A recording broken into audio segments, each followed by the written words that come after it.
नमस्कार दोस्तों, story book 12 में आप सभी का स्वागत है। दोस्तों, बहुत ध्यान से कहानी पढ़िएगा, बहुत अच्छी कहानी है।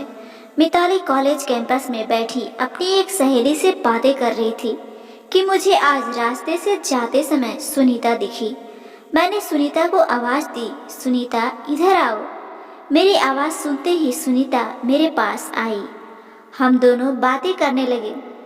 बातचीत के दौरान अचानक मुझे याद आया कि सुमन ने आत्महत्या कर ली है। इस बारे में मैंने सुनीता से कुछ जानना चाहा। सुमन, मिताली व सुनीता दोनों ही बचपन की बहुत अच्छी सहेली थीं। सुनीता और सुमन दोनों ही एक दूसरे की पड़ोसी थीं। मिताली दूसरे गांव में रहती थी। भले ही सुमन की 3 बार शादी की गई, लेकिन उसने आत्महत्या क्यों की, ये सवाल मिताली के मन में आया। दरअसल वह अपनी प्यारी सहेली की आत्महत्या से बेहद दुखी थी। सुमन 9वीं कक्षा में थी, तभी उसकी पहली शादी हुई थी। सुमन देखने में बहुत सुंदर थी।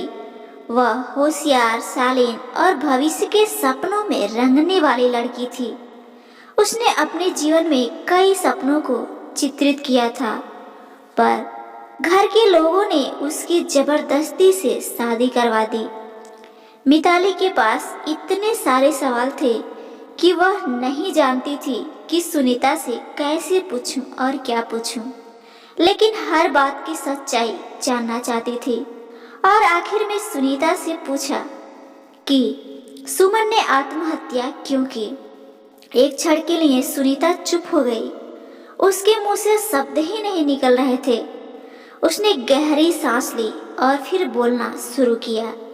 3 साल पहले सुमन की शादी कबीर नाम के शख्स से हुई थी। वास्तव में उसकी बहुत अच्छी गृहस्थी चल रही थी। जब भी यह दोनों साथ में बाहर जाते तो सभी कपल इनसे चलते थे। कबीर और उसके परिवार के सदस्य अच्छे स्वभाव के थे। जैसा उसने सपनों में जोड़ीदार सोचा था, ठीक वैसा ही उसे अपना पार्टनर मिला था। उसके घर की स्थिति मध्यम थी। कबीर का एक छोटा सा होटल था।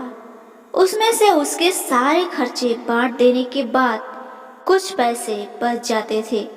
घर की हालत भी बहुत साफ सुथरी थी और बहुत अच्छे से रहते थे।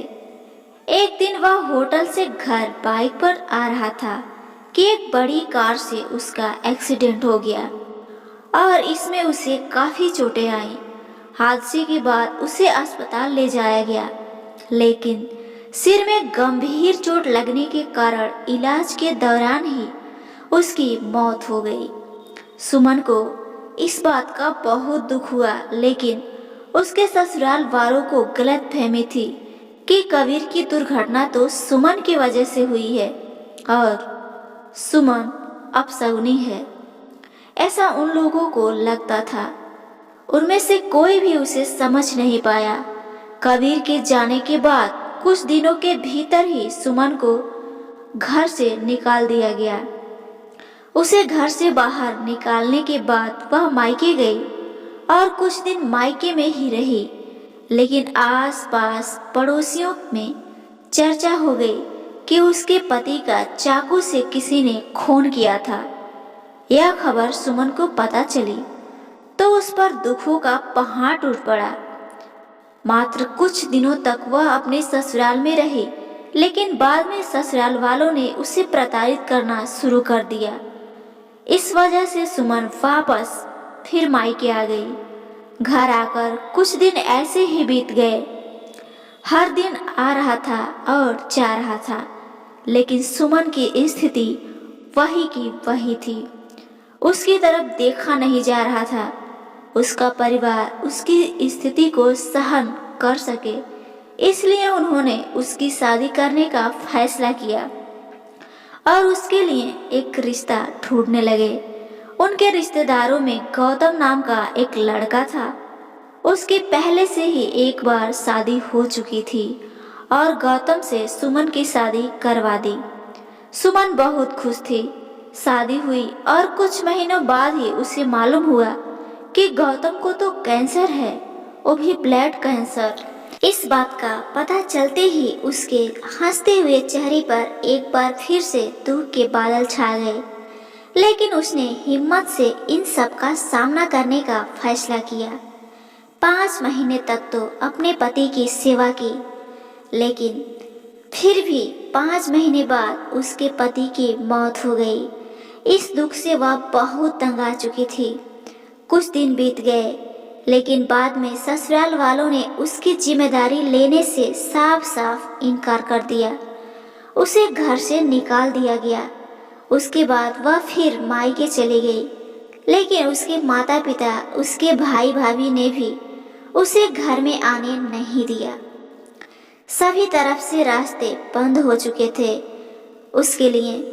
उसे उम्मीद की कोई भी किरण नजर नहीं आ रही थी।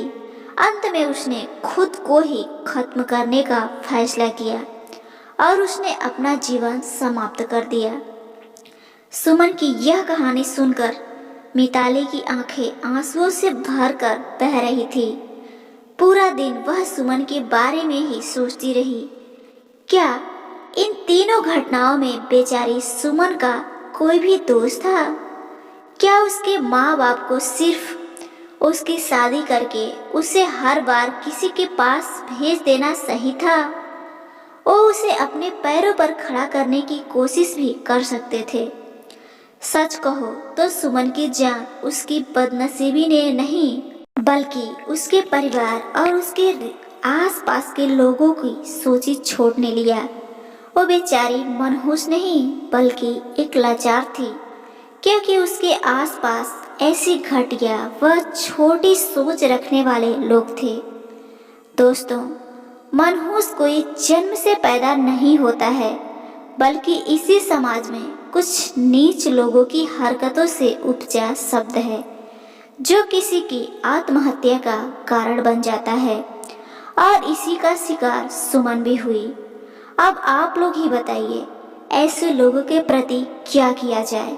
दोस्तों, ये कहानी आपको कैसी लगी कमेंट बॉक्स में जरूर बताइएगा।